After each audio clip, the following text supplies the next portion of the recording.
여러분, 혹시 이런 상상 해보신 적 있으세요? 700년 후의 미래를 꿰뚫어 보는 사람이 있다면 어떨까요? 그 사람이 이름도, 나라도, 사건도 정확하게 예언했다면요? 오늘 우리가 살펴볼 이사야라는 책이 바로 그런 책이에요. 무려 2700년 전에 쓰인 이 책 안에 예수님의 탄생, 고난, 구원에 관한 내용이 놀랍도록 상세하게 담겨 있어요. 그래서 이사야는 종종 구약 속의 복음서라고 불리기도 한답니다. 성경 전체에서 가장 긴 예언서이기도 하죠. 66장. 사실 이게 신약과 구약을 합친 성경 전체 구조와 닮아 있다는 이야기도 있어요.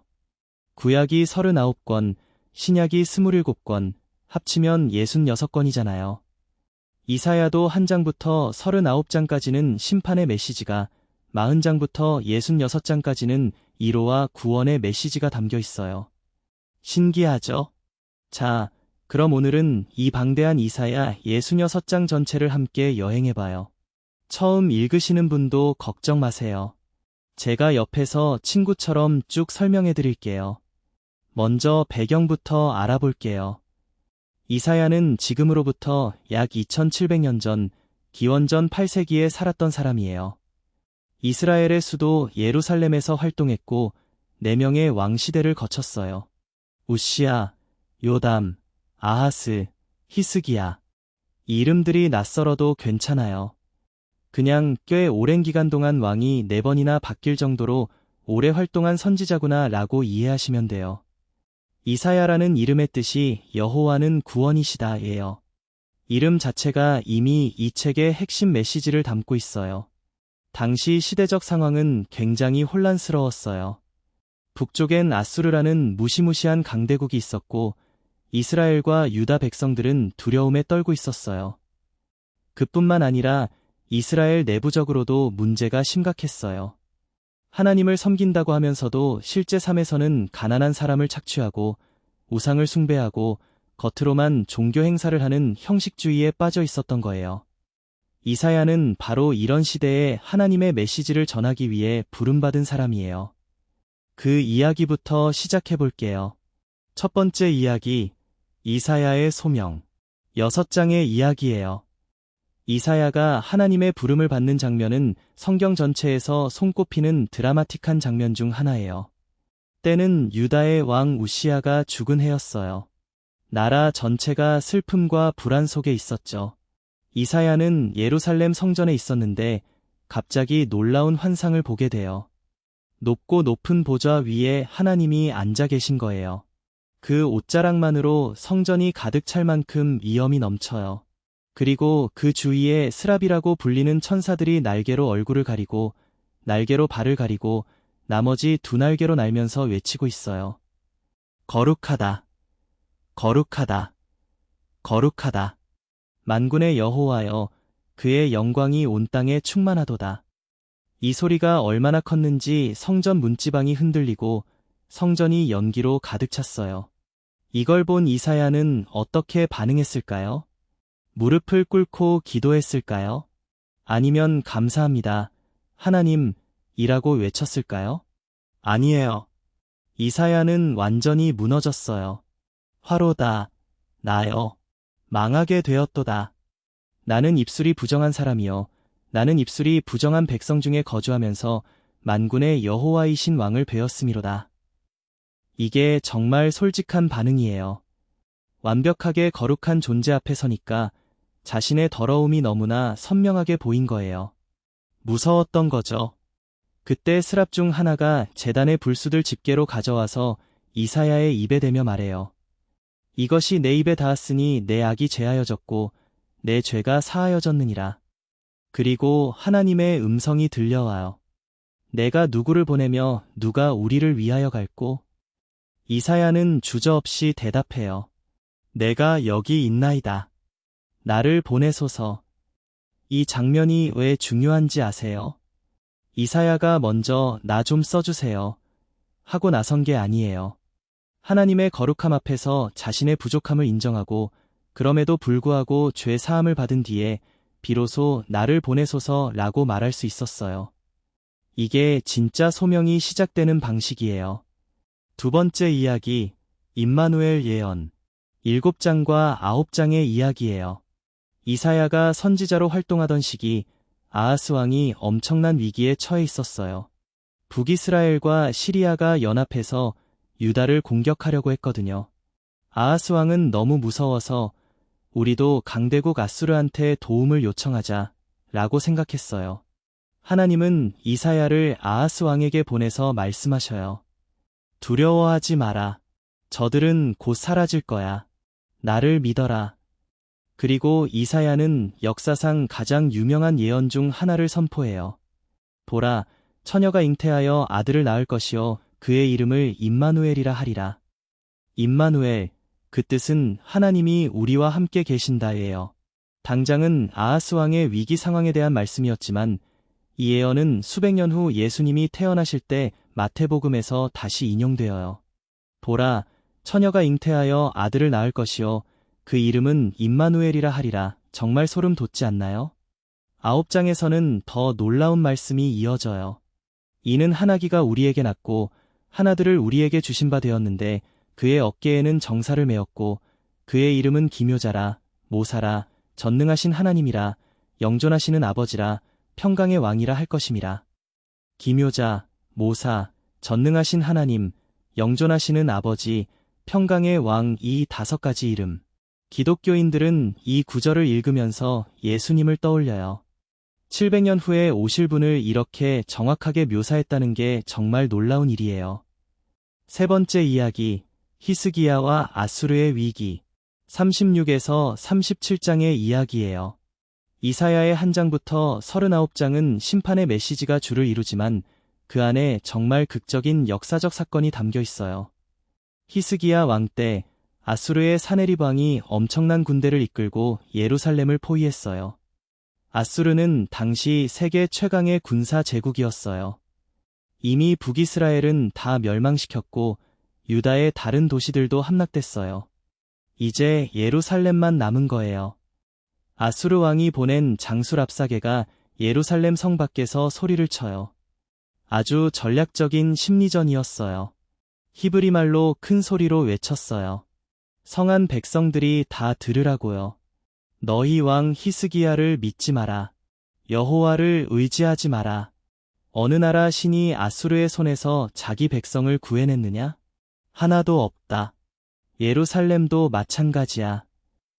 이 심리전의 핵심은 하나님도 너희를 구할 수 없어 라는 거였어요.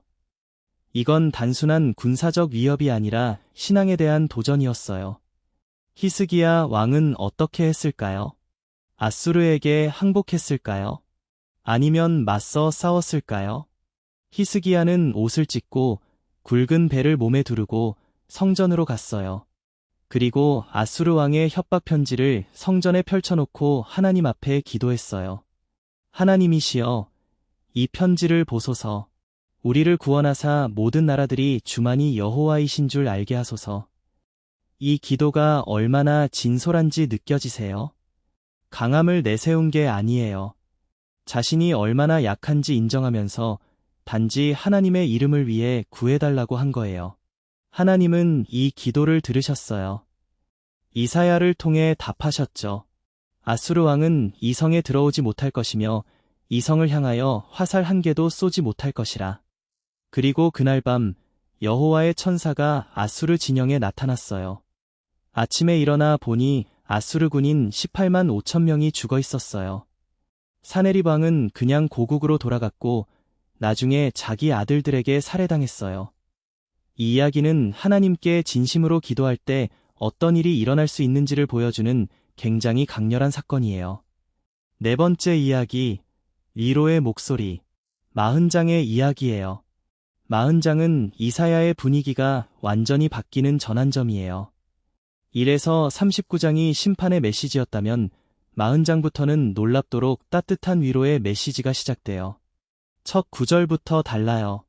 위로하라, 위로하라, 내 백성을.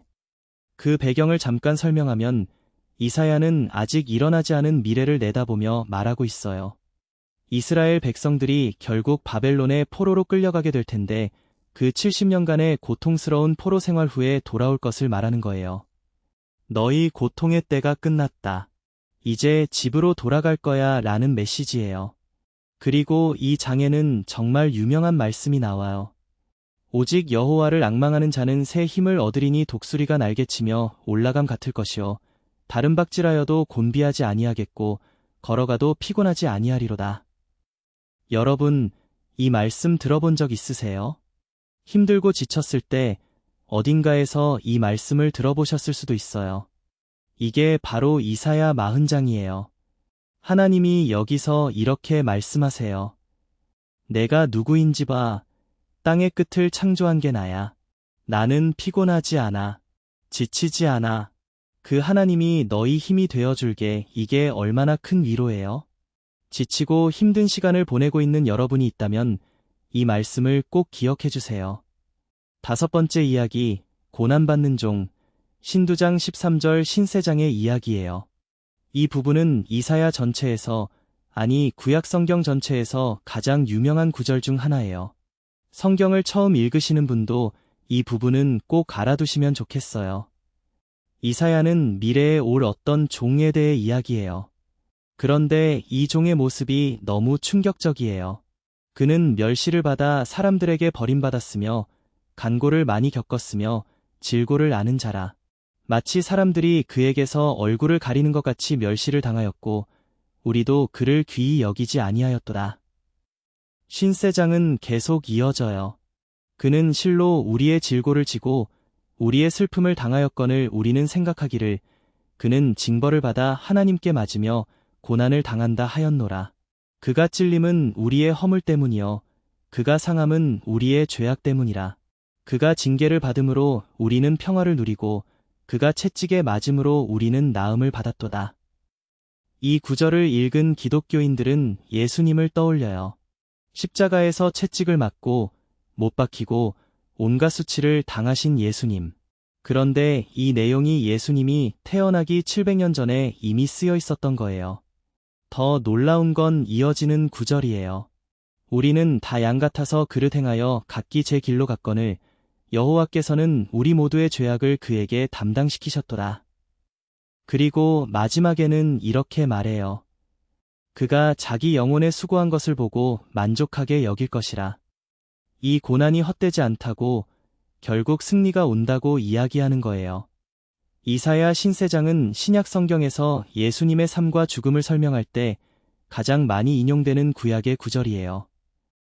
예언의 정확성 때문에 많은 학자들이 이사야서를 연구하는 거예요. 6번째 이야기, 새하늘과 새 땅 65에서 66장의 이야기예요. 이사야의 마지막 2장은 정말 가슴 설레는 내용으로 마무리돼요. 하나님이 미래에 대한 비전을 보여주세요. 심판도 끝나고 포로 생활도 끝나고 모든 고통이 끝난 다음에 올 세상에 대한 이야기예요. 보라, 내가 새하늘과 새 땅을 창조하나니 이전 것은 기억되거나 마음에 생각나지 아니할 것이라. 새 하늘과 새 땅, 완전히 새로운 세상이에요. 그리고 그 세상이 어떤 곳인지 더 구체적으로 묘사해요. 거기서는 유아가 며칠 살지 못하여 죽는 일이 없고 노인이 수완을 누리지 못하는 일이 없으며 어린아이가 일찍 죽는 일이 없는 세상. 지금 우리가 사는 세상에서는 너무나 많은 슬픔이 있잖아요. 그들이 집을 짓고 그 안에 살겠고 포도원을 심고 열매를 먹을 것이며 그들이 헛되이 수고하지 않겠고 재난을 위해 낳지 아니하리니 수고한 것이 헛되지 않은 세상. 내가 심은 걸 내가 먹을 수 있는 세상. 이리와 어린 양이 함께 먹을 것이며 사자가 소처럼 짚을 먹을 것이요 천적이 없는 세상. 약자가 강자를 두려워하지 않아도 되는 세상. 이 장면 상상해보세요. 지금 우리가 겪는 모든 두려움, 불평등, 슬픔, 죽음이 없는 세상.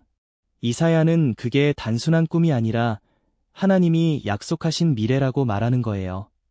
자, 이제 이사야 전체가 전달하는 핵심 메시지를 정리해 볼게요. 이사야에는 크게 3가지 메시지가 흐르고 있어요. 첫째, 하나님은 거룩하시고 죄는 반드시 결과를 부른다는 거예요.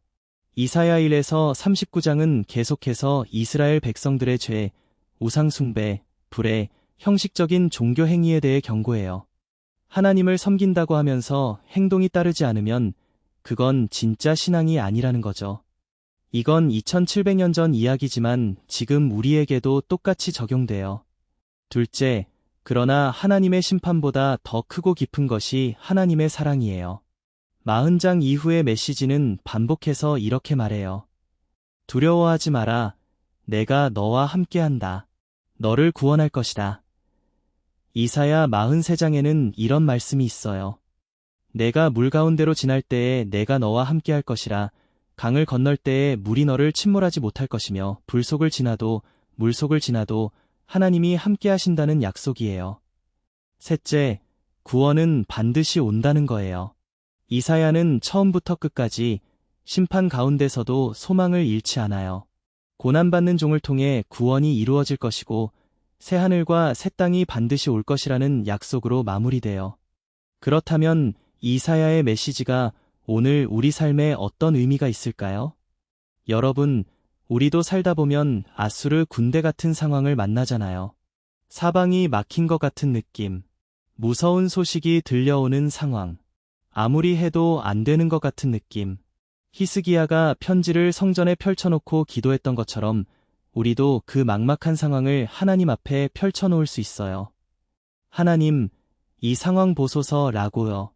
그리고 지쳐있는 분들에게는 이사야 40장 말씀을 드리고 싶어요.